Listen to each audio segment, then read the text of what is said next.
AP liquor scams సంబంధించి విజయసాయిరెడ్డి గారు రేపు 18వ తారీఖున విజయవాడలో ఉన్నటువంటి సిపి ఆఫీస్లో విచారణకు హాజరు కావాల్సిందిగా నోటీసులు అందజేసింది సిట్ బృందం. ఏదైతే ఇప్పటికే చూసుకుంటే రాజిరెడ్డి ఎవరైతే కసిరెడ్డి రాజశేఖర రెడ్డి ఇంట్లో దానికి సంబంధించి ఆయన కోసం గాలిస్తున్నారో ఓ పక్క విజయసాయిరెడ్డి గారికి కూడా నోటీసులు అందించారు.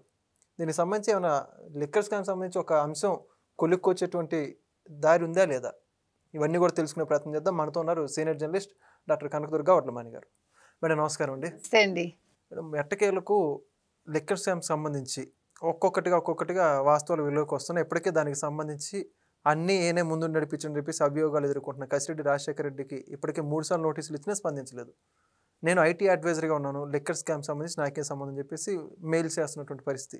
అయితే ఇక లాభం లేదనుకుంటున్న పోలీసులు ముమ్మర దర్యాప్తు చేపట్టేసి 2-3 బృందాలకు విడిపోయి హైదరాబాద్ మొత్తం ఆయన కోసం సోదాలు చేస్తున్నారు విచారించడానికి. ఇప్పటివరకు ఆయన ఆచూకీ అయితే దొరకలేదు. మరోపక్క విజయసాయిరెడ్డి గారిని లిక్కర్ స్కామ్ సంబంధించి విచారణకు హాజరు కావాల్సిందిగా నోటీసులు ఇచ్చి నెల 18న విచారణకు హాజరు కావమన్నారు. ఈ 2 అంశాల గురించి మీరేమంటారు? ఇప్పుడు రాజ్ కసిరెడ్డి ఎవరైతే ఉన్నారో లిక్కర్ స్కామ్లో సూత్రధారి పాత్రధారి అన్నీ ఆయనే, జగన్మోహన్ రెడ్డికి సంబంధం లేదు అని ఫస్ట్ చెప్పింది ఈయనే కదా, ఎవరు విజయసాయిరెడ్డి. అంతకుముందు వాసుదేవరెడ్డి మొత్తం అంతా చెప్పేసి ఆయన తన పాత పొజిషన్కి వెళ్ళిపోయాడు ఆయన. అయితే ఇక్కడ విజయసాయిరెడ్డి ఎందుకు రాజ్ కసిరెడ్డి పేరే చెప్పాడు? నెంబర్ 1, జగన్మోహన్ రెడ్డికి సంబంధం లేదని చెప్పాడు. కానీ ఇవాళ మీరు న్యూస్ చూసుకుంటే కనుకైతే తాడేపల్లికి నెలకి 3,000 కోట్లు లిక్కర్లో వచ్చిన డబ్బు వెళ్ళిందని తెలుస్తుంది. ఇతను ఈ రాజ్ కసిరెడ్డి ఎవరైతే ఉన్నారో రాజ్ కసిరెడ్డి ప్రతి నెల 62 కోట్లు ఈ లిక్కరు ఎవరైతే తయారు చేస్తారో వాళ్ళ దగ్గర నుంచి తీసుకున్నాడు. అందులో 3,000 కోట్లు మాత్రం జగన్మోహన్ రెడ్డికి పంపించాడు. అయితే విజయసాయిరెడ్డి ఎల్లుండి విచారణకి ఈ విషయంలో ఎందుకు హాజరవ్వాలి? హాజరవ్వడం వల్ల విషయాలు ఏమైనా బయటకు వస్తాయా కదా? ఇతను ఎందుకు హాజరవ్వాలంటే లిక్కర్ స్కామ్కి సంబంధించి విషయాలు చెప్పింది అతను కదా. రాజ్ కసిరెడ్డి ఇందులో ఇన్వాల్వ్ అయ్యి ఉన్నాడు మొత్తం అంతాను, నాకు తెలుసు అని చెప్పాడు ఆయన. ఇప్పుడు ఇక్కడ 2 అంశాలండి. ఒకటి, విజయసాయిరెడ్డి నిజంగా జగన్మోహన్ రెడ్డి నుంచి విడిపోయి బయటకు వచ్చాడా? ఇందులో ఏదైనా కుట్ర ఉందా? ఎందుకంటే నిజంగా విజయసాయిరెడ్డి బయటకు వచ్చుంటే పార్టీ ప్రాథమిక సభ్యత్వానికి రాజీనామా చేశారు, అండ్ దెన్ రాజ్యసభ సభ్యత్వాన్ని కూడా రాజీనామా చేశారు ఆయన.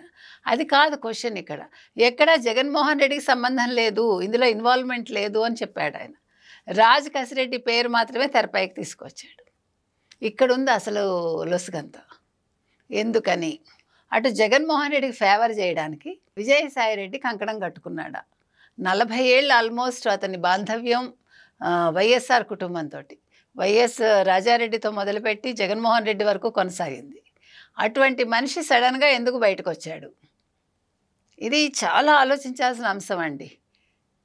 మనం నమ్మదగ్గ విషయంగా ఇదైతే లేదు. ఎందుకంటే ఇన్ని రోజులు నెంబర్ 2గా ఉండి అతనికి 43,500 కోట్లు క్విట్ ప్రోకో ద్వారా ఒక లాభం చేకూర్చి ఆర్థికంగా ఒక ఉన్నత స్థానానికి తీసుకెళ్లి జగన్మోహన్ రెడ్డిని అడుగడుగునా జగన్మోహన్ రెడ్డికి సహాయం చేసిన విజయసాయిరెడ్డి ఎందుకు బయటకు వస్తాడు? ఇప్పుడు ఎల్లుండ ఒకవేళ నిజంగా కలిసినా కూడా, సిట్ వాళ్ళతోటి కూర్చున్నా కూడా, ఈయన రాజ్ కసిరెడ్డి పేరు చెప్తాడు తప్ప జగన్మోహన్ రెడ్డి పేరు ఎక్కడా ప్రస్తావించకపోవచ్చు అనేది నా సందేహం. మనం ఆలోచిస్తే కనుక అయితే, అంటే తప్పించడం కోసం ఇతను ఈ రకంగా ప్లే చేస్తున్నాడా? ఇప్పుడు నిజంగా అమిత్ షా సిన్సియర్గా వీటి మీద చర్యలు తీసుకుంటారా? ఎందుకంటే లావు శ్రీకృష్ణదేవరాయలు మొత్తం వివరాలు ఇచ్చారు కదా.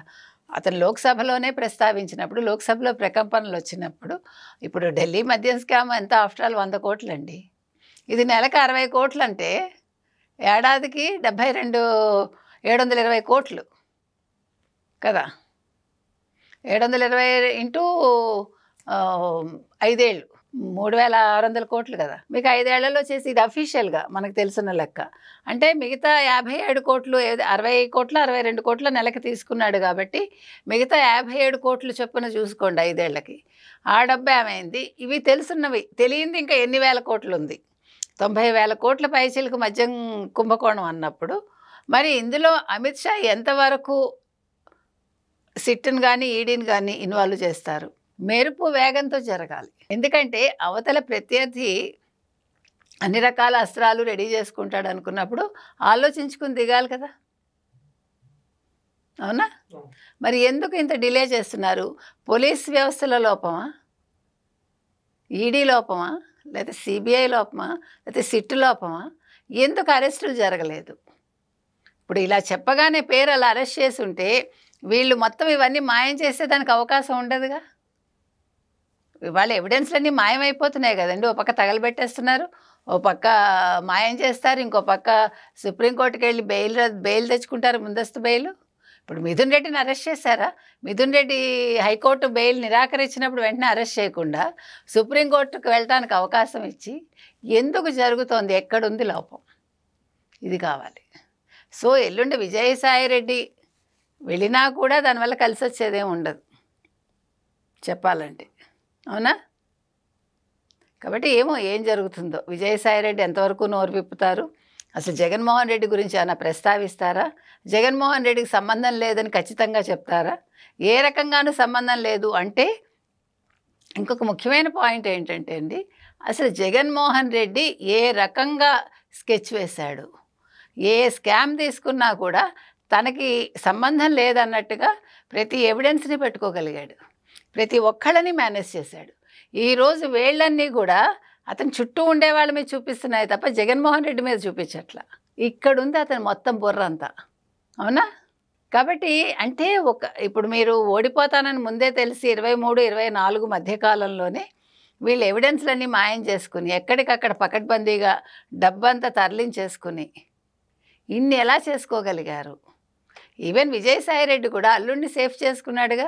ఇప్పుడు ఈ లిక్కర్ స్కామ్లో కూడా శరత్చంద్రారెడ్డిని రేపొద్దున్న ఇతను డెఫినెట్గా సేఫ్ చేసుకుంటాడు. అక్కడ డబ్బులు కట్టి చేసుకున్నాడు, ఇక్కడ బీజేపీ ద్వారా చేసుకుంటాడా, జగన్మోహన్ రెడ్డి ద్వారా లోపాయకారిగా చేసుకుంటాడా, ఏ రకంగా చేసుకుంటాడు? రాజకేశ్రెడ్డి అసలు మీకు దొరుకుతాడా? రాజకేశ్రెడ్డిని కిడ్నాప్ చేశారా, రాజకేశ్రెడ్డిని దాచారా, రాజకేశ్రెడ్డి ప్రాణాలతో ఉంటాడా? ఇన్ని పాయింట్స్ ఉన్నాయండి ఇక్కడ. కాబట్టి వైసీపీ వాళ్ళ చేసిన కుట్రలు చూస్తూ ఉంటే మనం తెల్లబోవాల్సి వస్తుంది. అసలు ప్రజలు నిజంగా దీని మీద ఇన్వాల్వ్ అయ్యి ఆలోచిస్తే కనుక అయితే వాళ్ళు ఇలాంటి వ్యక్తికి మనం అసలు ముఖ్యమంత్రి పదవి ఇచ్చామా అని వాళ్ళు ఆశ్చర్యపోవాలి. ఇతను ఎందుకు గెలిపించాం మనం?